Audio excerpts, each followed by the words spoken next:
A badge of honor. Police officers and first responders wear badges to let their communities know they are here to protect and serve. But that's not how it feels today, and the stress of the job is taking its toll, taking lives through suicide and post-traumatic stress injury. A Badge of Honor podcast features the cast of the same name, Sam Horwitz and John Salerno. Sam, John, and the team offer the first responders workshops through their critical incident stress management teams and mental health liaisons to offer state-certified T-Cole credit programs that save lives. It's time to smash through the stigma. It's time to heal from your injury, and it's time to back our blue. Welcome to A Badge of Honor podcast. Here are your hosts, Sam Horwitz and John Salerno. Hey, welcome to A Badge of Honor podcast with John and Sam. We are powered by the wonderful OBBM network, who is just blowing us up all over radios, all your streaming networks, and now Roku TV. So I want to thank OBBM Network for really getting us out there and supporting our cause with the mental health for our first responders. Hey, Sam, how you doing? Doing great today, John. One of our partners, Garland PD, in the news today, or actually, I think it's the Firefighters Association shared this, my bad, about an amazing rescue with, John, a product that you have been like pushing and talking about on the market for years. I remember when I was a guest on your radio show a long time ago now. Yeah, over 5 years and over 1,000+ lives saved around the world. LifeVac. Arthur Lee, God bless him, man. He's just a dad. And if we take a couple of minutes, I'll give a quick story. And I gave this story when I was promoting it back then, and I'll promote it today. He was just a dad. He was in the hospital. He saw a mom who lost her child to choking, and it impacted him. So what does every man do when they're feeling stressed and they want to fix problems? They go to Home Depot, right? And they go look around. And, he found a plunger. And he said, I bet you I can do this, make this plunger an anti-choking device. And what he did was he put a one-way valve on it so that when you press down, the air expels, and when it puts a lot of suction into the onto the mouth, and when you pull up, it has enough force to expel any of those objects that are stuck in your throat. And they did test after test after test. I think, and out of 100 cadavers, they tried this with like sausages and meatballs and a whole bunch of stuff in their throats. 99 of them were be able to pull out on just 3 pumps. It's push, place, push, pull. That's as simple as it is. It's so easy. It's so easy. My kids have it in their cars at home, and Garland Police Department. Now it's here in Texas. I know Steve had talked to some representatives over LifeVac for CPR. Yep, Rockwell CPR, one of the sponsors of our show. They got LifeVac, and it's part of certification to show how it works. It's a very inexpensive, life-saving tool. It's the best present you can give that you hope that nobody ever has to unwrap. And, anybody can use it. It's good on elderly, obese, special needs, wheelchair-bound patients. This works in an upright position, laying down, standing up, whatever position it works on. Go to lifevac.com. Arthur Lee, God bless you. So many lives have been saved because of your ingenuity and your focus and your constant persistence to get this out there to save lives. And man, he is doing a wonderful job. Garland Police Officer, big shout out to Jason Wright and Dalton Schroeder. You found the post? Your names, yeah. Jason Wright awesome. And Dalton Schroeder responded to a 4-year-old choking. They attempted the back blows. Like they're taught in CPR, the back blows, those back blows don't always work. This is another option. So they grabbed the LifeVac out of their car, and within 3 pulls expelled the enlargement, the object that was in the boy's throat, and saved his life. Man, it gives me chills to know that a little boy's life was saved by such an easy to use tool. It's lifevac.net, I think. Lifevac.net. Go to man, it's a present that you need to put under every Christmas tree, every birthday, every baby shower. Every parent should have one. But man, thank you, Arthur Lee. Well, you're mentioning all these occasions in somebody's life, and when we're talking about first responders and our lives, not everything always goes great. We have our great moments, and it's what happens in the bad moments or the frustrating moments or the tragic moments where sometimes we need assistance beyond just mental health assistance, from groceries and things like that, house payment, mortgage payments. And our guest tonight is the founder of a foundation called Primum Non Nocere. Now, I love it. I love it. Yes, you may know that Latin phrase. It's become very popular these last bunch of years. First, do no harm. So that's what it stands for. And Louis Cazzetta is the founder. We're going to bring him on and we're going to talk about this. So Louis, thank you so much for being on the podcast tonight. Oh, thank you. And thank you for I heard you practice that. I did. Yeah. I went to how to pronounce on YouTube. Louis, I would have butchered that from here. You would have been yelling at me, throwing meatball sandwiches at me from all the way over there, man. You would have been. I would have butchered that. Well, you did more than we did when we were like, oh, this looks like a great saying. And I'll actually explain how that came about later on. But it's Primum Non Nocere Foundation. First, do no harm.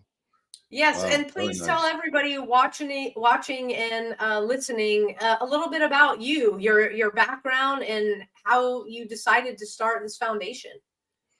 Oh, okay. So first, I want to say thank you. Before anything else, I want to say thank you to both of you.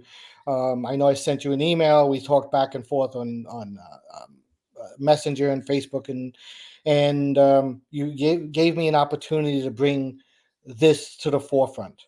And so before anything else, thank you to both of you. Thank you, Sam. Thank you, John. So back I started EMS in, John, I think you might be a little familiar, in Brooklyn South. Mm-hmm. Back in New York City, started in 1988. Probably, started with the volunteers and Bensonhurst Volunteer Ambulance and Bravo Volunteer Ambulance. And we moved on and was in the 911 system for many years. And honestly, what happened was we just started noticing more and more that the EMS community was very much separate from everybody else. Okay. So, and what do I mean by that is we kind of, and it was always thought about like this, and it just became more out in the open that we were. I'm going to use a term real quick, Louis. Yeah. You're going to probably get mad at me for, because I know where you're going. Ambulance driver. Stepchild to the police and the fire department. You're just an ambulance driver. Oh, okay. Exactly. Especially when it came about with certain things. So over time, I used to do myself and a couple of other people. I had a DJ company. I was always involved in a lot of stuff, and I'll explain on how blessed I am to have a wife that I do that puts up with all my crazy stuff. But besides that, we always did all these things, and when something happened to someone in our field, well, there was no one there to help them. There was no benevolent society. There's no special organization. There was nothing. There was no safety net. No fraternities. No, there was only us. So we used to have, once again, from a New York City perspective, 1013 was the meaning between officer in trouble or someone in trouble. Of course, around the country, the 10 codes are different, but the similarity is basically when someone is in trouble, everybody goes. So we used to have parties. So I'll never forget Knights of Columbus on 86th Street, 13th Avenue in Brooklyn. And we used to have some huge parties. and raise a lot of money. And back then, maybe $5,000, $6,000, and hand the person the money at the end. That was it. And that was it. And there was nothing else. So we did something, but there was nothing there. And then health, then I started noticing, and I was always into charity. I was always into community service. I've been involved in Kiwanis and community service for all my life. I mean, it stems back to high school days. And I just started thinking about, so what are we doing for our own? And September 11th hit. And really at that point, that wasn't a big issue. I mean, the issue itself, September 11th, was catastrophic, but it didn't affect us until later. And then Superstorm Sandy hit. Mm-hmm. And that affected a lot of people, especially on Staten Island and different places, and a lot of EMS providers that were affected by that. And once again, there was nothing. So it really triggered me. I would never forget. I sat in the front of my ambulance one day and I just said, I have to do something, because if not I, then who? Right? Mm-hmm. So I made a couple of, I'll never forget this. I asked my wife, I said, and I said, I want to start a foundation. I don't know how we're going to do it, but I just want to do this. And the trooper she is, she's like, okay. And then I contacted 5 or 6 others of my good friends, very close, Ted Rawley, Brian Collins, Nick Portera, Keith, Linda Reisman. These are I had a lawyer friend that was very, very close with me and still is to this day from Kiwanis, Sean. And I said, guys, I want to do this thing. I need your help. And I don't know why, but they all said, okay, let's do this. They believed in me and they believed in the purpose. And we started something. And I was speaking with Ted one day, and I asked Ted, I said, we have to name. We need. Let's start from talking grassroots. This is what are we going to name it? And he looked to his left, and he saw his jacket that he received when he became a paramedic, and it said Primum Non Nocere Foundation. So he just said, "What about that? First, do no harm." And well, there's a name. And within a few months, we my friend Sean, he said he started looking into the legal aspects and getting a 501c3 and everything set up. And he was funny because he never really did any. He's a real estate lawyer, so he really had no clue what to do with this. But we figured it all out. And 2016, I think it was almost January 1st, we became official, and we started. The whole idea, the mission statement is to assist emergency medical providers in need. Well, that's fantastic. And when we come back from our first break here, we're going to talk about how exactly you guys do this with the foundation. Guys, we'll be right back. Stay tuned. Move freely, America, without medical restrictions or penalty. Without medical freedom legislation in place, our rights and freedoms are one vote away from being dissolved. Move freely, America, with one voice, without fear of retribution, achieving a common goal, medical freedom. We the people make our voices heard by connecting with state legislators and engaging a constitutionally compliant medical Bill of Rights for all citizens. Individually, change is improbable, but as an aggregate, attainable. It's time to act with one voice. My voice. And my voice. And my voice. And my voice. To protect our freedom, creating one voice that cannot be ignored. This requires your voice, too. Move Freely America. Go to movefreelyamerica.org to find a chapter near you. Plug in, donate, and help our legislators defend our God-given rights under the Constitution. Move Freely America. My voice. And my voice. And together with your voice, we're one voice that cannot be ignored. Donate today. MoveFreelyAmerica.org. Hey, welcome back to a Badge of Honor podcast with John and Sam and Louis Cazzetta. Like Cazzetta Stone. Cazzetta. Louis Cazzetta. You know, before we took a break, you know, Louis was giving us a little background on EMS. And back in 1988, and I got onto New York City EMS back in 1987 before I rolled over to the PD. There was no support for us, volunteers, hospitals, or even the city contracted EMS workers. We were run by a local, and I think it was the barbershop local or whatever it was, or the hairdressers local, 2507, whatever it was. And they really gave no support. They never, EMS who these men and women saw the worst of the worst throughout the city.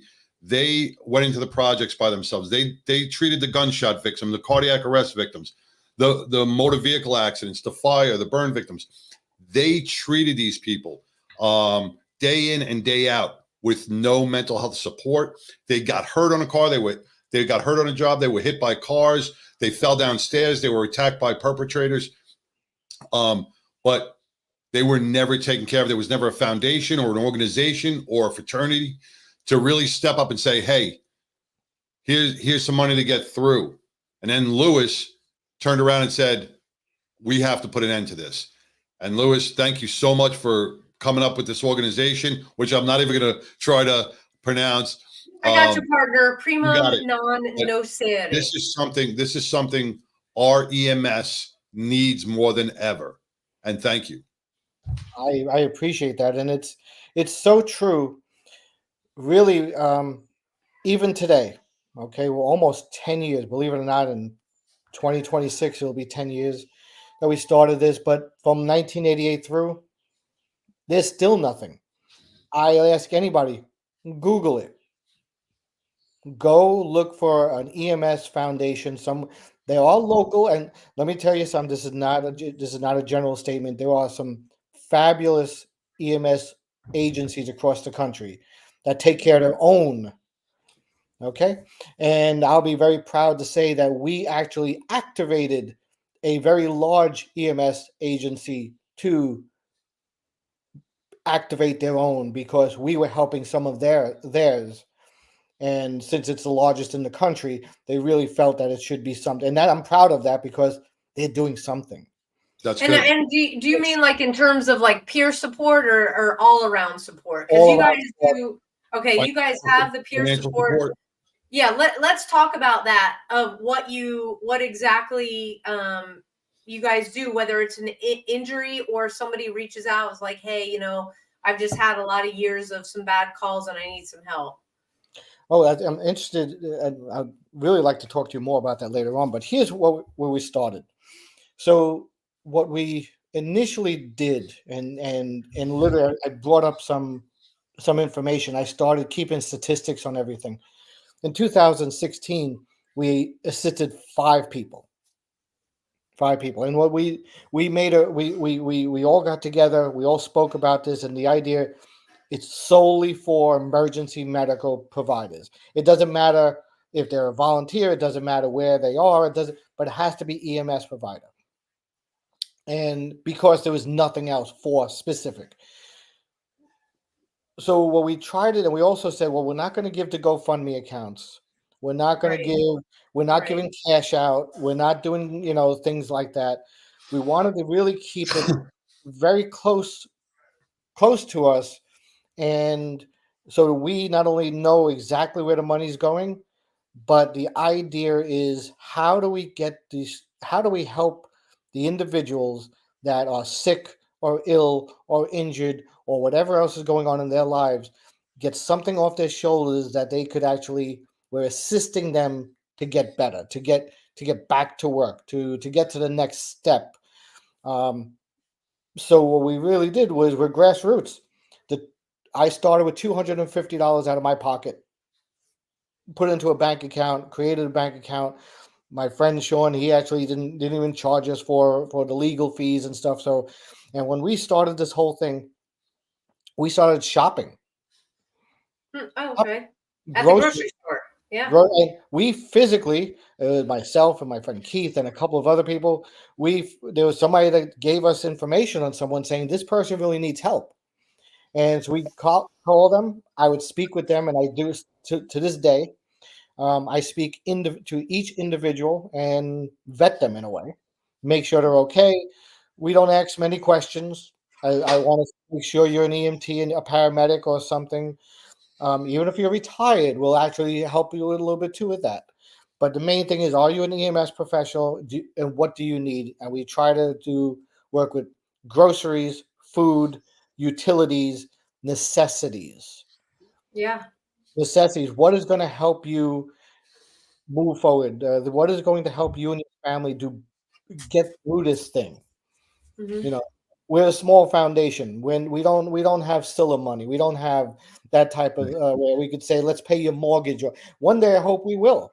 But right now, we're saying, what can we do to take the load off your shoulders? Take the burden off your shoulders of taking care of your family for these things, the necessities in life, the electric bill, the gas bill, food. We used to go and we actually took people shopping. There were people that were right next, and we keep them anonymous. Everybody's anonymous unless they publicly come out and tell people themselves. Everybody's anonymous. It's a New York EMT. Oh boy, that's a whole bunch of them, right? So a New York EMT, we helped, and we would take them out. We would actually go physically sometimes when we're able to, and take them shopping. Say, what do we need? What kind of food do you need? What kind of clothing do you need?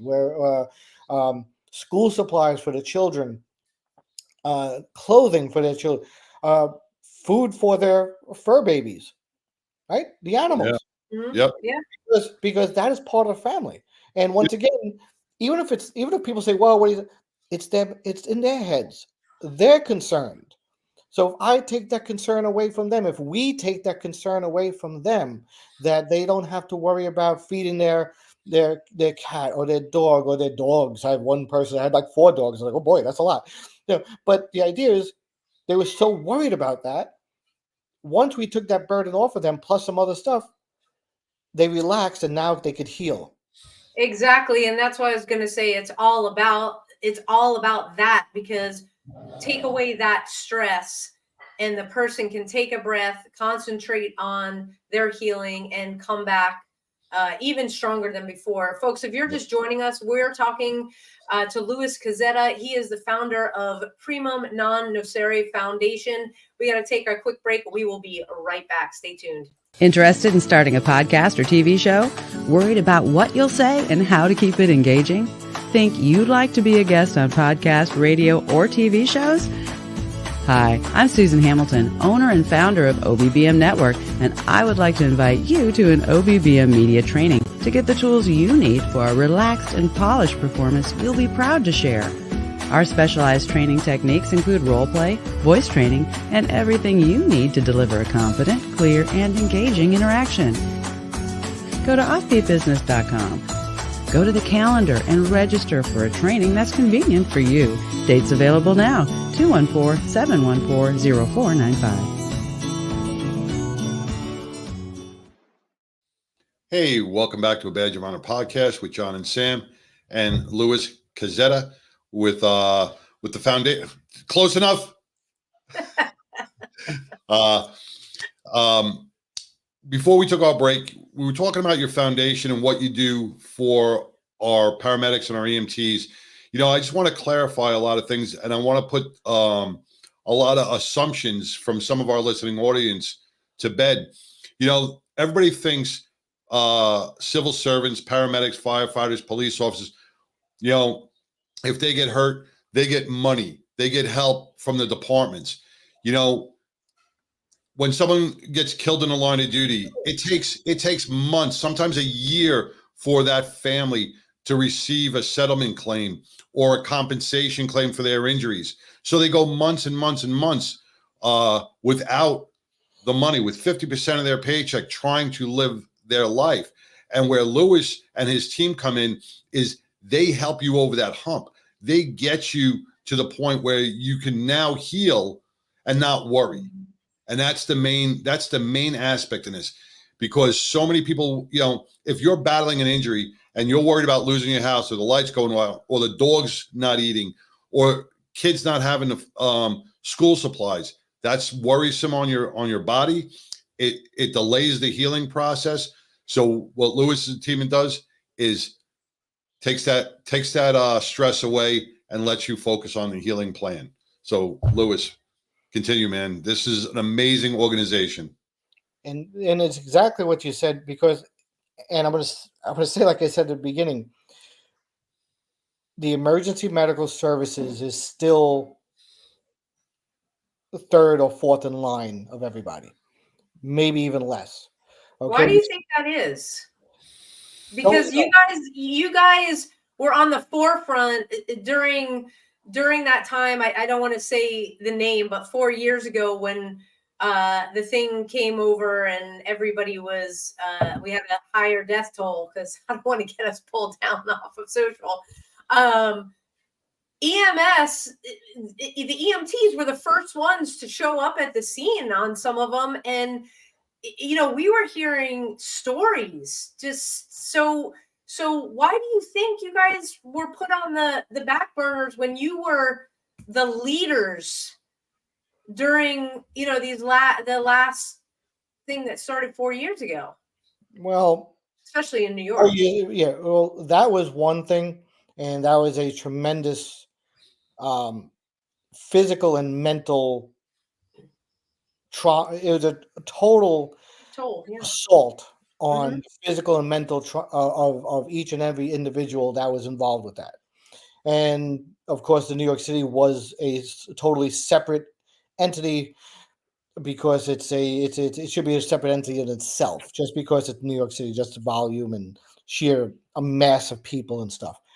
But across the country, okay, so I started my first full-time EMS gig back in 1990-ish, right? 1991, 92. And I was making roughly about $14 an hour. Wow. 2024, those same systems in that New York City, they only make roughly about $18 an hour. Yep. We got minimum wage and fast food workers making more than that. So Exactly. why are they not affected by Why are they when not the civil government servants? says Why are they not considered civil servants? Why are they not considered part of fire departments? Why are they the Bureau of EMS in certain places? Why are they throughout the country average minimum wage for a EMT or a paramedic $14 an hour? Doing the same. sounds like that doesn't make a So, lot of sense. nope. And then what happens is, I hate to say this, but when something goes wrong, they get hurt, they get sick on the job, off the job, especially off the job. If something happens, God forbid, cancer or some other medical issue, they're on clock's ticking. Clock's ticking.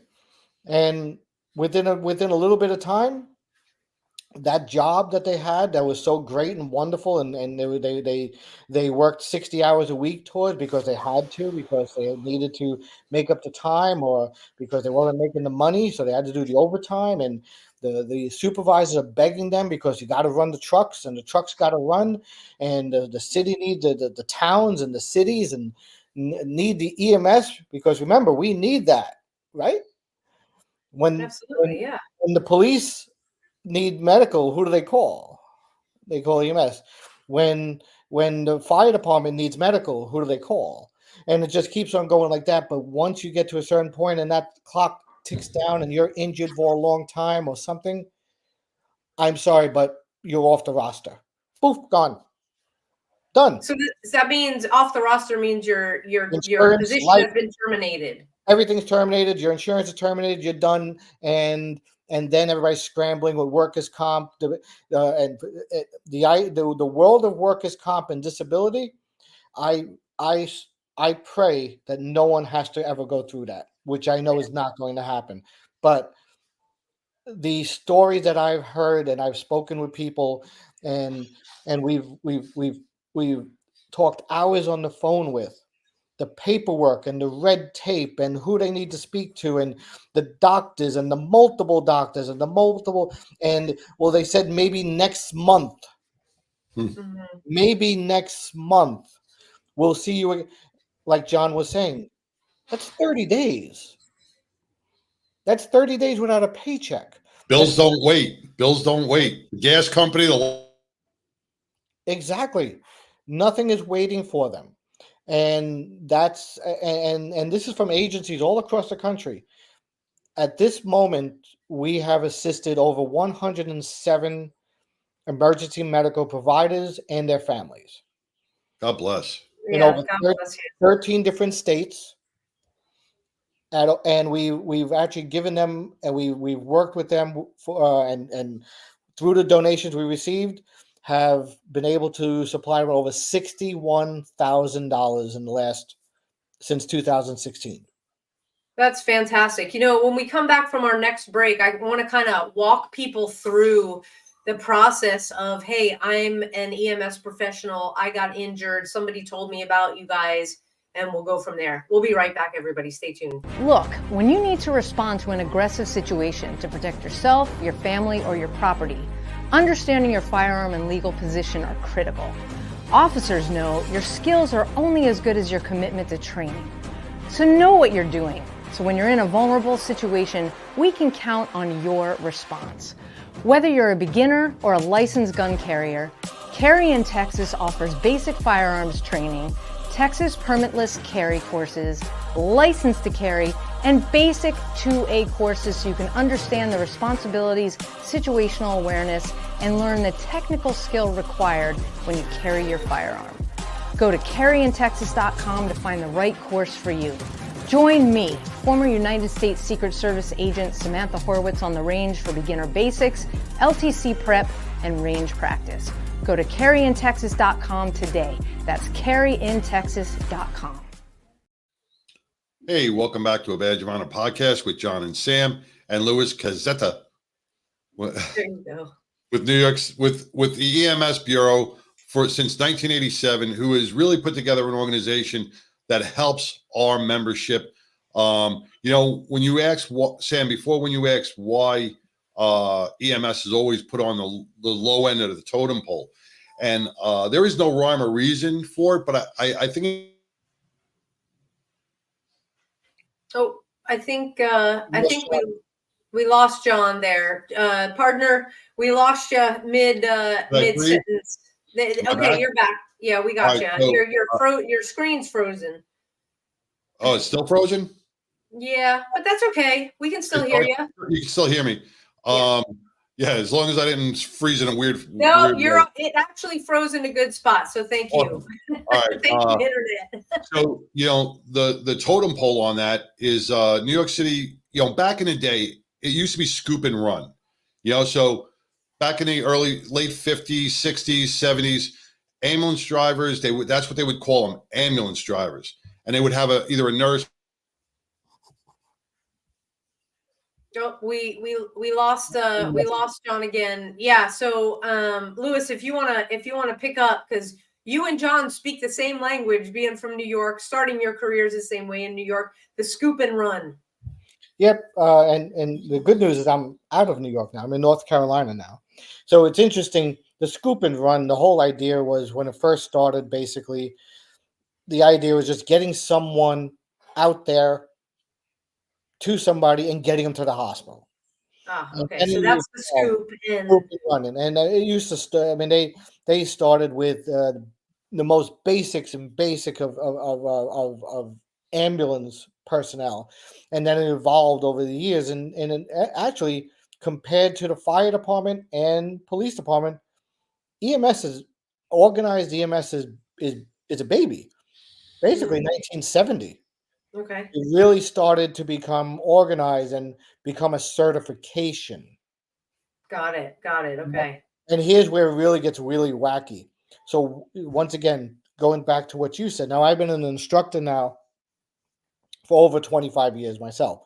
I'm an emergency medical technician instructor, lead instructor, senior instructor. I was regional faculty for American Heart Association, been involved in all of that. And it's very interesting. On EMTs and paramedics, we must recertify every 2 to 3 years. Mm-hmm. We must take continuing education credits. We have to continue. We have to make sure all of our ACLS and BLS and all these certifications are up to date all the time. Yeah. And we still are the least paid and maybe at least paid per se per hour, Mhm. but in all reality, like he was saying, we don't have the strongest unions, we don't have the strongest support, and we don't have that backing. We had each other. We Yeah. have each other, and even in time, that's it's strong, but it's fraying because of these issues. A lot of people are using EMS as a stepping stone to go to the Oh, comments and stuff. So they don't take it as seriously as some of the dinosaurs like myself and some others that we did it as almost a career. yeah, yeah. And that's a whole another conversation, is if you've done a career in EMS, the things that you've seen and experienced, that's a lot.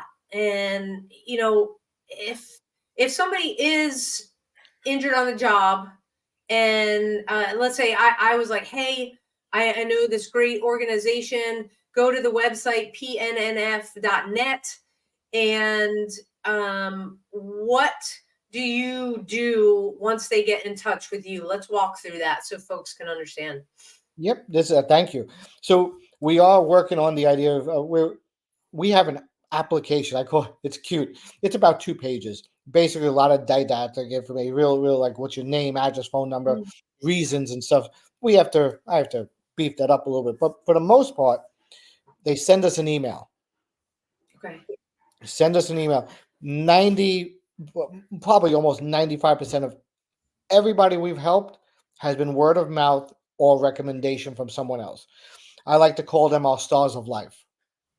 Our stars of life. They're out there. They're out there and they're keeping their eyes open. They're looking around. They're seeing other people and they say, hey, they did exactly what you just said. They would say, we have somebody that might be able to help you. Yeah. So if they go to the website, there's an information page. They just type in their information, and I will personally get back to them within probably less than 24 hours. And it really is at that point, I need a conversation. Find out Mhm. exactly what's going on. And I have to tell you, it's heartbreaking. It's heartbreaking to hear all sorts of professionals. Some of them were very close. Some of them are friends of mine. And they actually said, Louis, I had nowhere else to turn. Please don't tell anybody else. And I think that's going to go more to what you work with, Sam, the mental stigma. Because I was Mhm. seeing your Mhm. podcast in the past and everything. The idea of, asking for help. Yeah. Police and fire, oh my God, they are, you are stubborn and everything else and strong. And well, EMS were worse because we've been out there by ourselves all this time. Trying to get an EMS provider to actually say, I need a little assistance, I think is harder than anything else. And many times I'll speak with somebody and they'll turn around and say, no, it's okay. I'll be okay. Yeah. Meanwhile, the bank is calling. Right. Yeah. And it's, I, can I tell a couple of stories? Absolutely. Please. So Yeah, we had we need to understand. one of our first ones, and this is back in 2016. I actually have some written, and I'll never forget. I received this phone call. He's a friend. Not going to mention his name right now. He's now residing back in Florida. He's doing very well, but right at that point, he was at the lowest end. And he called me. He said, "Louis, I don't know what to do. I just sold my car so I could buy food." Oh my. Okay. Wow. He was injured on the job. Okay, we're never going to mention, in a large city agency, and everything. He had surgery and rods in his back and everything, and he couldn't work anymore. But the workers' comp was basically saying, "No, you're okay." And it was this whole big thing going back and forth. And in the middle was, all right, well, you have to go to another doctor and get seen. But in the meantime, he was off payroll. Mm. It's already been a year. It's already been a certain amount of time. The long-term terms of disability disappeared. All this stuff. So, in the So we actually sent him a whole bunch, and the gentleman was to add to this was Jewish,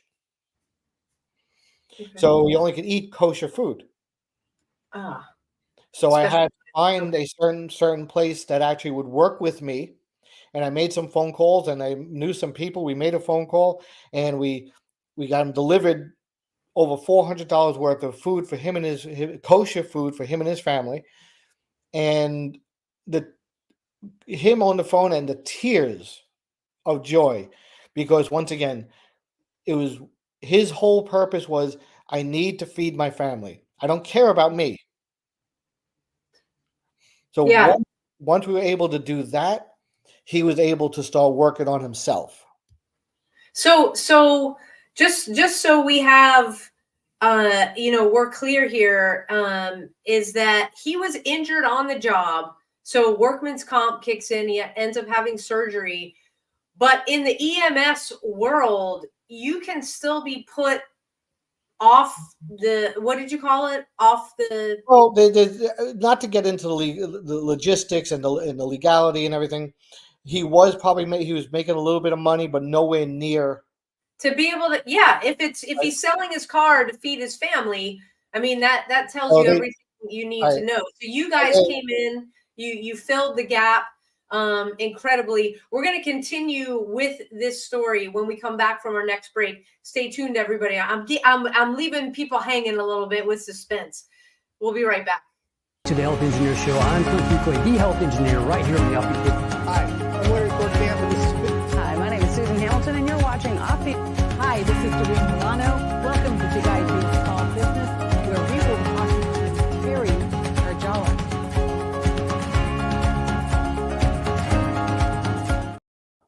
Hey, welcome back to a Badge of Honor podcast powered by the OBBM network. If you're just joining us, you've missed a very eye-opening conversation with Louis Cazzetta. He is the founder of the Primum Non Nocere Foundation, or PNNF.net is how you can find out more about them. And John is having some technical issues, so he's going to try and come back. But, you were telling just a heartbreaking story, because when we think about our first responders out there, and we think about the incredible job that our EMS professionals do every single day serving our communities, we don't think about them being in a position to have to sell their car to feed their family.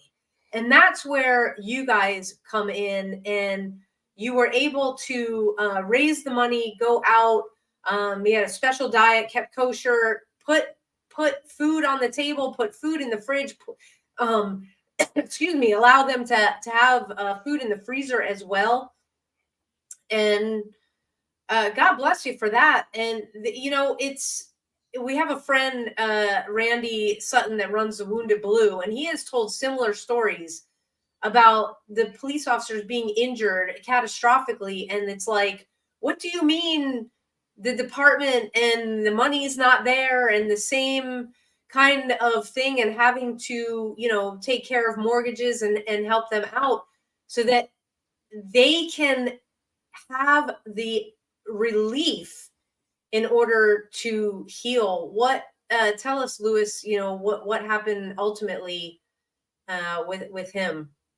Well, I mean, you hit it right on the head. It's not only the only difference between EMS and everyone else is that we just have less resources.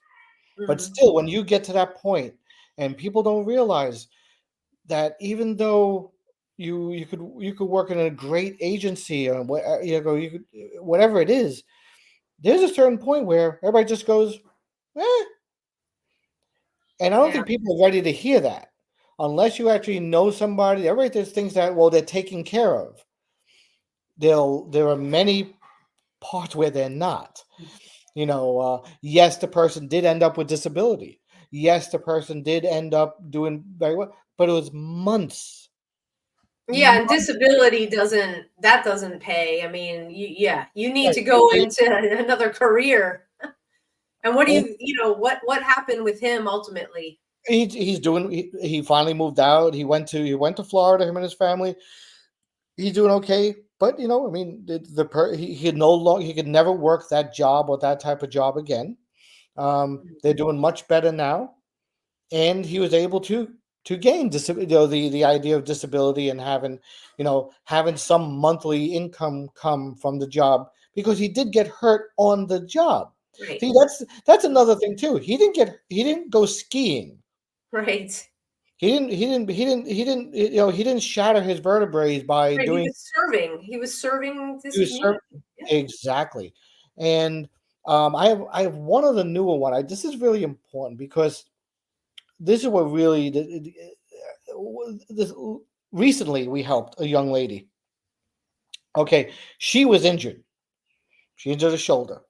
Okay, and while she was out, her husband was also a paramedic as well. He went for a routine exam and found out that he was stage 4 Oh my. of Okay. I forget, it was pancreatic or a devastating cancer. Wow. So now she's not able to work. He's not able to work. He's now under all sorts of chemo treatments and all this. And they have children, and they have a family, and they're young, and they're trying to go through this. So she was able to get a desk job, but it was not nearly enough what she needed. So she ends up working 3 separate jobs with injured shoulders and everything else, because, well, she stepped up because her husband really needed it. So we spoke with her, and I have to say, she was just amazing. The strength that she said, you would never even think about the way she was speaking, that they were having such a bad issue, but you could hear it in their voice that she was, everything's going to be okay, that type of thing. Mm-hmm. We were able to come in and assist them with some utility. We paid off some utility bills, sent them a whole bunch of food and stuff to help out. Do you mind if I just read? I actually asked her permission. She said I could read this thank you letter. Yeah, absolutely. And there's a reason behind it, and this is going to play into the role of mental as well. Mm-hmm. Okay, to Lou and all the angels of PNNF, I wanted to reach out to you and thank you for all the gracious and humbling donations on behalf of my family. This email hardly seems to seems close enough for the help you provided me and my family members. We have been struggling for months, and I have emotionally felt like a failure. You have all granted me with so much more than financial assistance and support. You, in turn, have given me a little breathing room to make sleep better and go to bed with a little less worry. I cannot ever repay your kindness, but I hope someday I will be able to return the favor for your non-for-profit foundation, may give some other struggling family the gift you have given to all of us. I humbly thank you for the depths of my heart. Thank you to all. And that was Christine Fleet. Okay. Wow. A New Jersey EMT and all. And what really gets me with that is the mission was accomplished with that. Mm-hmm. Now it's nowhere near. They still have a long road ahead. Right. But at this very moment, we were able to at least give her some breath, give her some time to give her a couple of weeks of food, and we paid off their propane bill, we paid off their utilities. It came out to about $600. You know what? It's all about giving her the relief of yes, because you could hear in her words that it was a struggle for her, and it's a self-worth thing. I mean, she's supposed to care. EMS, just like any first responder, we think about serving our communities first, and of course our families.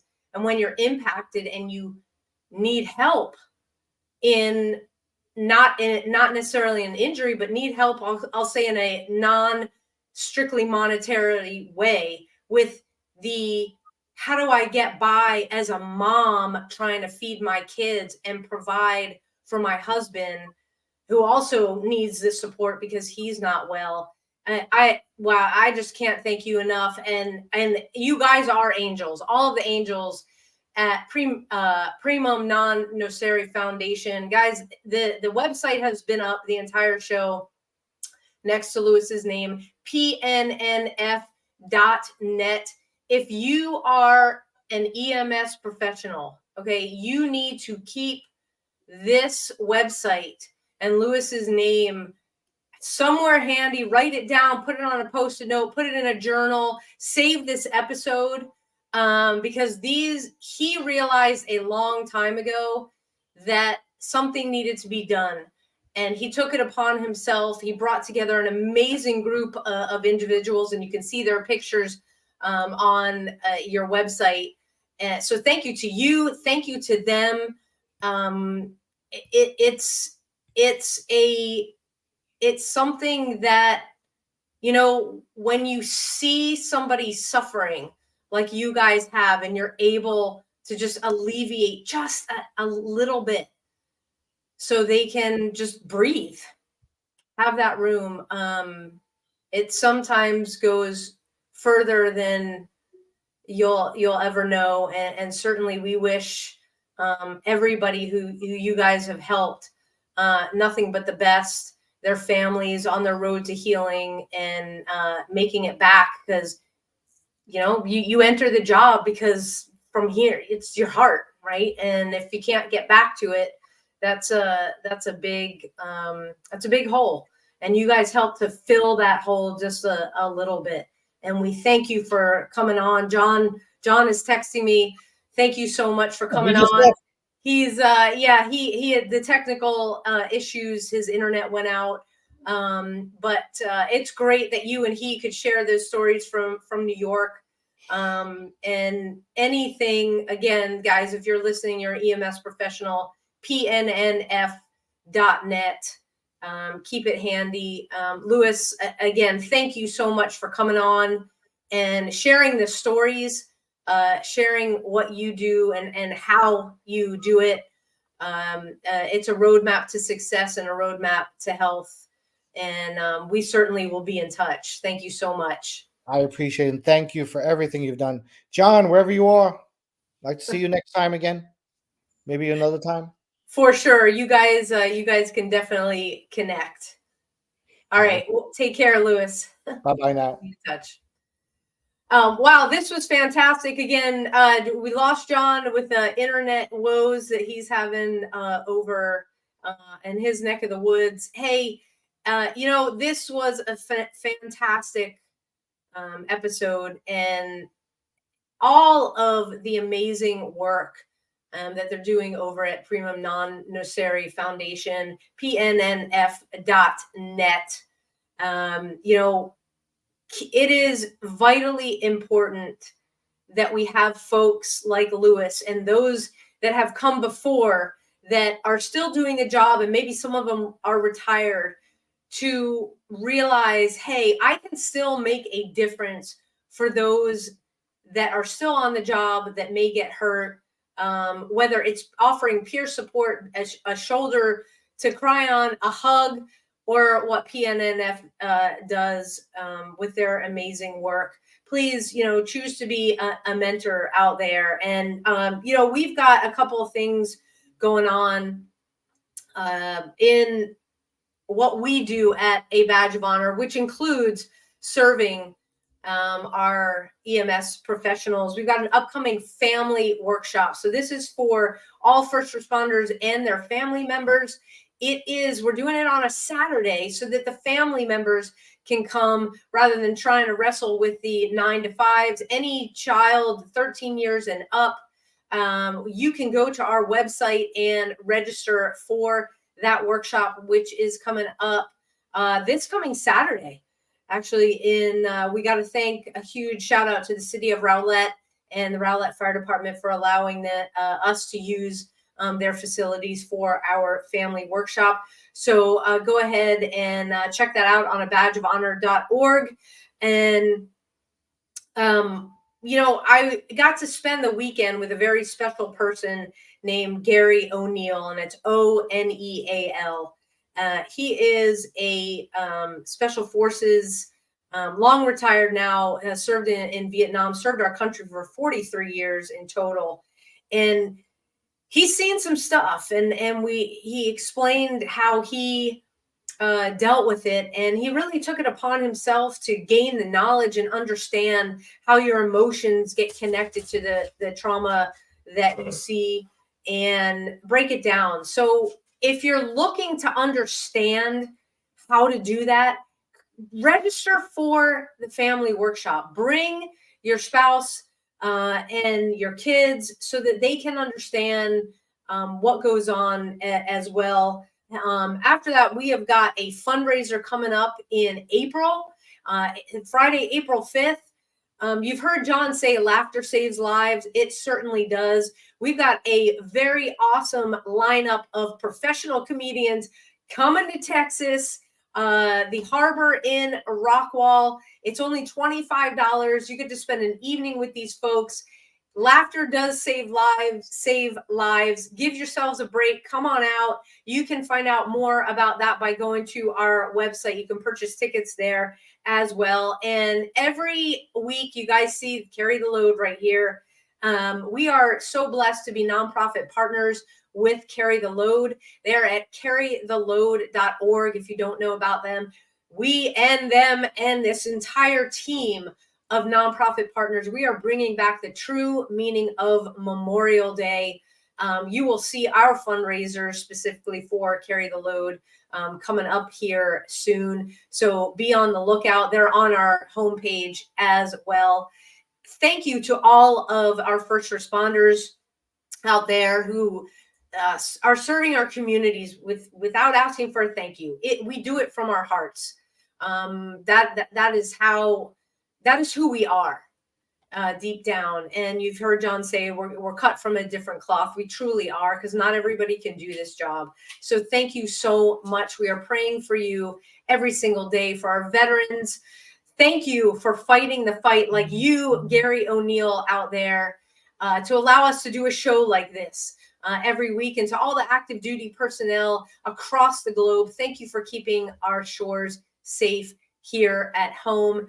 And as John would always say, if you could be anything in this world, be kind. And we will see you next week, everybody. Take care. A Badge of Honor podcast is produced for the OBBN Network podcast and protected under copyright law. For content permissions, please submit your request to abadgeofhonor.com on the content page. For OBBN Network programming information, please call 214-714-0495.